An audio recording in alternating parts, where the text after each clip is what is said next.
Chag Sameach and welcome back to Cooking Kosher. Today, as you could see, I'm in my Sukkah and I love cooking outdoors. So today I'm going to do a special recipe for you. It's really easy to do, but it's also the most popular dish in all of Italy. Today we're going to be making spaghetti aglio e olio, which loosely translated means spaghetti with garlic and olive oil. Really, really easy to do, really delicious. I'm going to show you how to do it right now. Check it out.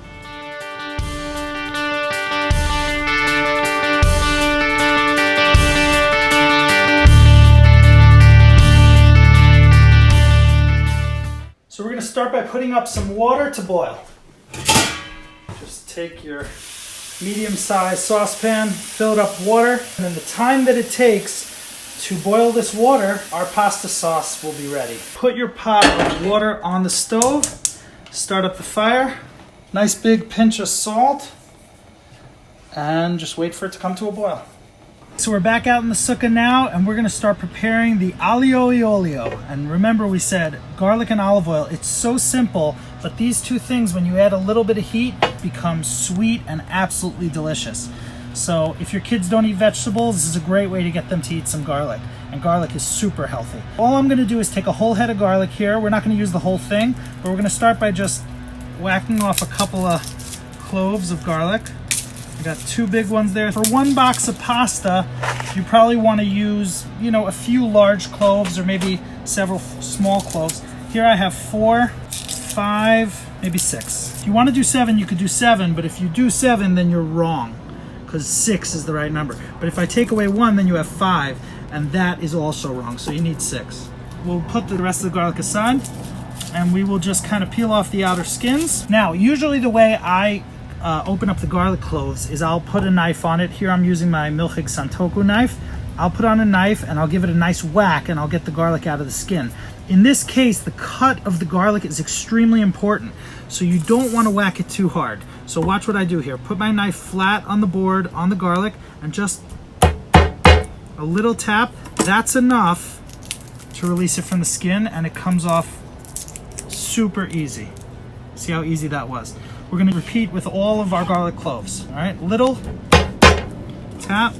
Feels like your table's going to break, but be careful. Peel these cloves. And again, if you give it a nice little tap with the knife, this paper will come off so easily. Next thing I do is just look around, see if there's any brown spots or anything.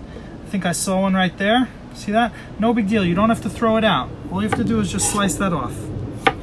And now this garlic clove is perfectly fine to use. All right, clean as we go. I'm going to chop off the ends of each clove. Good, clean that off. And now we're left with 2, 4, 6 perfectly peeled and clean garlic cloves.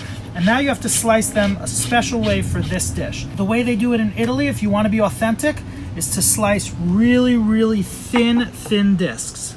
Just straight like this. And the thinner, the better. Don't feel like you need to rush. Don't feel like you need to do it fast like the people on the TV shows. Just take your time and do it nice and slow. This is called the rock and chop.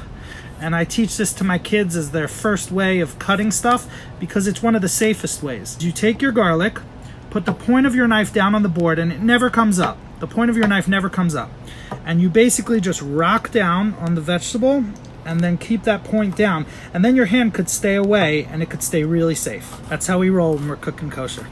And you end up with these little thin discs of garlic, and these are going to be essential to getting the flavor that we want out of this garlic. We do not want a burnt garlic taste. We want a very sweet, caramelized flavor.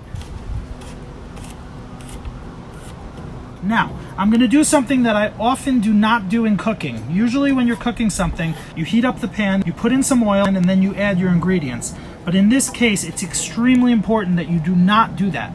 You have to put this in a cold pan, and I'll show you why in a second. Here I just have a very simple, small 8-inch stainless steel pan. The next ingredient you're going to add is the olio, garlic aglio e olio. So you take your garlic, you add in your olive oil. Now you're going to think this is a crazy amount of olive oil, and I'm going to say it's not crazy. That's what the sauce is. It's olive oil and garlic, and olive oil is good for you, especially if you're using extra virgin olive oil. You notice I have no heat on this pan. This is all being done to a cold pan. All right, and once the olive oil is covering the garlic and you have enough that you think for about a pound of pasta, then you could start adding the heat. So I'm going to turn it on right now to medium-high. These garlic pieces should be separated.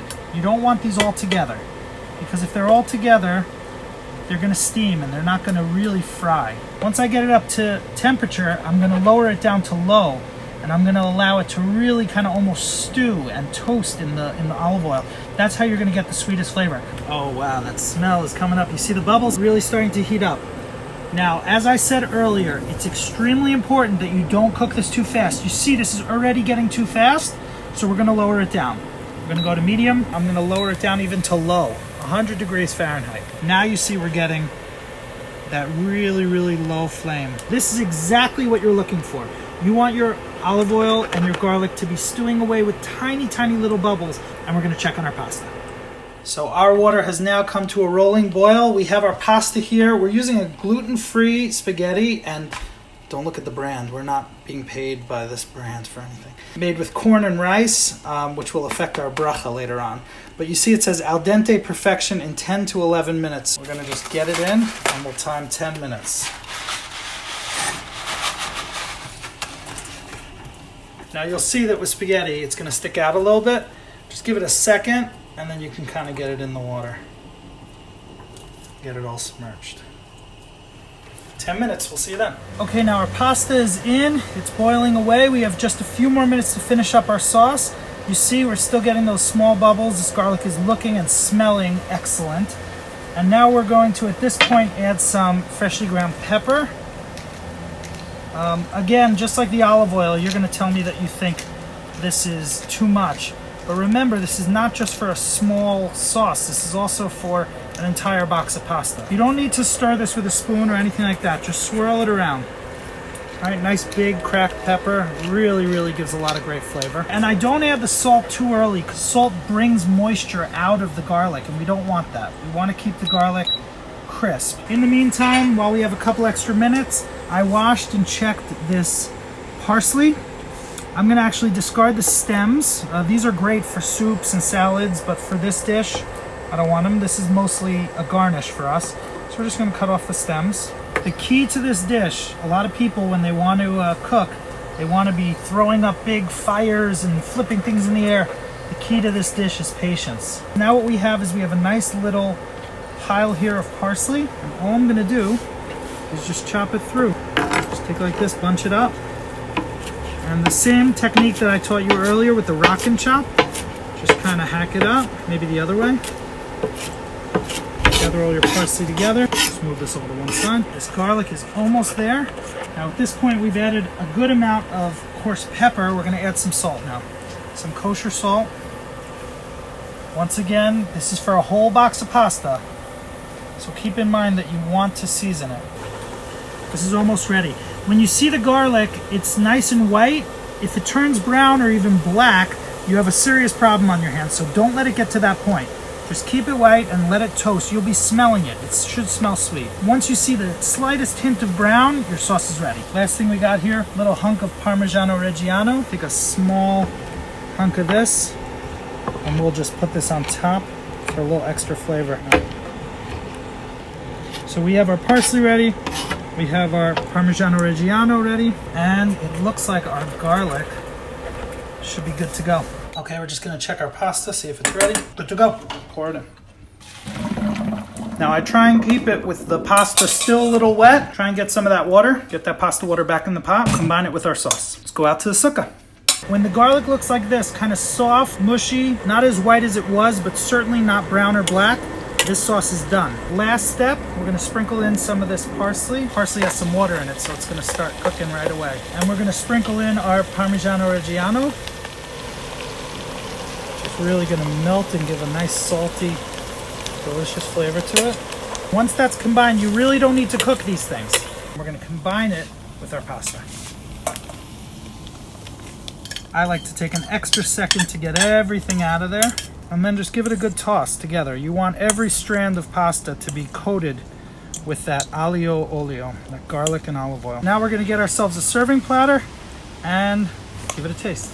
So there you have it. It's been a beautiful holiday, and I'm so excited to taste this dish. let's give it a try. Let's take our platter. Just give your pasta a little kind of twirl on your plate. Get a little bit of that garlic, a little bit of the pasta, some of the parsley and Parmesan. Nice fork. And let's make a bracha. Baruch atah Adonai Eloheinu melech haolam borei pri hadama.